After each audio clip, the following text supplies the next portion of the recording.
Los Angeles is the city the whole world watches. The Hollywood sign, Dodger blue, palm-lined boulevards stretching toward the Pacific. And in 3 years, the Olympic flame will burn here on the grandest stage a city can host. But today, right now, in March 2026, city crews are descending into storm drains beneath South Los Angeles and Canoga Park. Not for infrastructure work. To clear out the people living inside. This is the city of dreams. And some of its residents are sleeping in its sewers. Who bears the cost of keeping the dream looking clean? Welcome to Homeless in America. Los Angeles. The name alone carries weight. The weight of ambition, of reinvention, of the second chance promised to everyone who makes it to California. This is the city that turns strangers into stars, that turns desert heat into culture, that turns a Spanish colonial mission into a global metropolis. And in 3 years, the world arrives here. The Olympics, the greatest spectacle in international sport. Los Angeles will be on every screen, in every language, on every continent.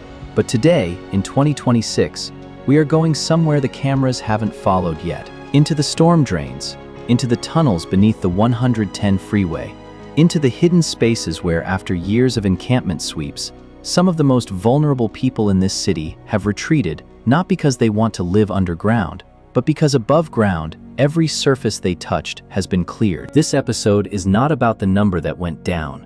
It is about the people who disappeared. Their names are not in the official count. Their tents are gone, but they are here. If this is a story you believe needs to be told, subscribe. Let's go in together. Part 1.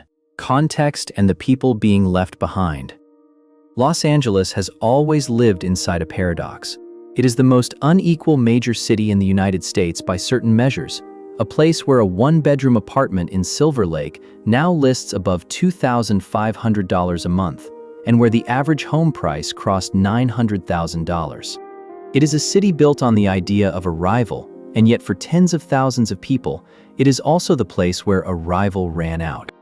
In 2026, the Los Angeles Homeless Services Authority released its annual count with a headline that felt like relief. 72,308 people experiencing homelessness countywide, a 4% decrease.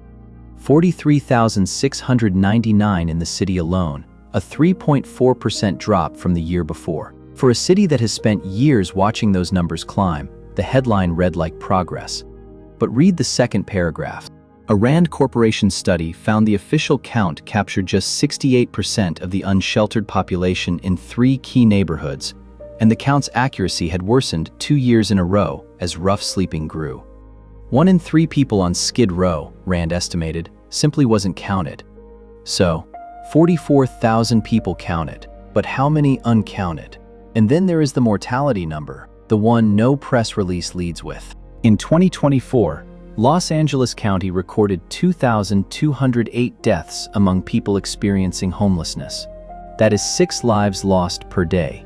6 human beings every single day dying without a stable home, in a county that has spent billions of dollars on the problem. The mortality rate among unhoused Angelenos is 4.2 times higher than the general population. Suicide mortality, 13 times higher. These are not numbers from a war zone. This is a county preparing to host the Olympics. The people we are talking about are not abstractions. They are people who once had jobs, apartments, families. People who fell through eviction, through illness, through one broken string of bad luck at the worst possible moment and found no net beneath them. They are not the problem. They are the proof of the problem. Part 2. Encampment sweeps the displacement machine. Let's be precise about what a sweep is. It is not a housing operation. It is not a mental health intervention. It is not a pathway to shelter. A sweep is a removal. Sanitation crews, sometimes accompanied by outreach workers, arrive at an encampment. They give notice sometimes 24 hours, sometimes 72, sometimes less. Everything that cannot be carried in 2 arms is taken. Tents, tarps, medications, IDs, documents, phone chargers, photographs. Bagged and taken to a storage facility the person may not be able to reach, or destroyed. And then the block is clean. They are not criminals. They are not lazy. They are people in crisis being told to move with nowhere to move to. The data is unambiguous. Los Angeles's Care Outreach program tracked what happened to the people their teams contacted through sweeps. On average, 9 out of 10 ended up back in settings not meant for habitation or disappeared entirely, with no exit interview completed. Outreach workers simply lost contact with the majority, 9 out of 10. And here is where the story of 2026 Los Angeles becomes something new.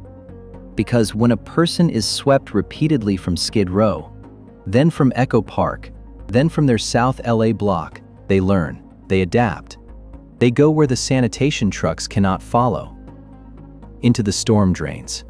In March 2026, city crews entered storm drainage systems in Canoga Park and South Los Angeles in back-to-back operations. What they found was not debris. It was homes underground, in the dark, without light or running water or any way to call for help. One woman was found in a 10-foot space off the 110 freeway, trash surrounding her, sewage nearby. A reporter asked if the city had ever come to offer housing options before. She said no. The city came only when a camera crew arrived first. This is what the 4% decline looks like up close. It doesn't mean 4% fewer people need help. It may mean 4% more people are now invisible in places the count can't reach, in places the sweeps haven't found yet, in places where the next flood will come without any warning at all. Part 3. Human Faces. No one is born with a dream of sleeping in a storm drain. Let us tell you about 3 people. First is a 43-year-old mother of 3. She had stable housing, a rental, nothing fancy but hers, a breakup, an eviction notice she couldn't fight because she had no lawyer and no time off work. With no fixed address, she couldn't get on a shelter wait list. Without a shelter, she couldn't get an address. She ended up in a tent. The tent was swept. The shelter she was referred to had no beds. She retreated not forward, not to a new start, she retreated to a storm drain. It doesn't call police. It doesn't tell her to leave. She has told everyone who finds her, she wants safer housing. She has been offered mental health resources. She keeps going back underground. The second is a man in his mid-50s, former warehouse worker. His company downsized. 3 months of rent went unpaid. His apartment was gone. When his encampment was swept, the only shelter option available was across the city miles from the food distribution site he depended on to eat. He chose the car, a stripped-down vehicle near the 110. A community activist found him 2 months in. He said he was open to the city's help, if it ever actually came. The third is a young man in his late 20s, untreated anxiety. Couch surfing after a job loss until his hosts ran out of patience. His first tent was swept, then the second, then the third, each time in a different neighborhood, without his ID, without medical records. He has learned that underground spaces mean he won't be swept again. He has become, in the language of the system, non-compliant. In any other language, he is a person who has been moved so many times he stopped trying to be found. Hidden homelessness is real in every American city. People doubled up in crowded apartments, sleeping in cars, in storage units, in places no count visits. In Los Angeles, that invisible layer has a new geography, below the streets. Part 4. A Day in Los Angeles. The alarm, if there is one, is the sound of a city waking up above you. At 5 o'clock in the morning, the window opens. Before the sanitation trucks route through, before the city stirs, people who sleep underground emerge. They use fast food restrooms. They look for water. They charge phones at library entrances not yet unlocked. The backpack, always waterproof, always packed, carries everything. An ID if they still have it, medication if they haven't run out. One change of clothes, the last thing that connects them to who they were before all of this. They move before the trucks arrive. By noon, food distribution runs are happening across the city. The midnight mission on Skid Row. Church pop-ups in South LA. But for those who have gone underground in Canoga Park, in distant corners of the county, the nearest distribution point may be miles away, Invisible congregating near food lines draws enforcement attention. Some skip the meal. It is a calculation no one should have to make.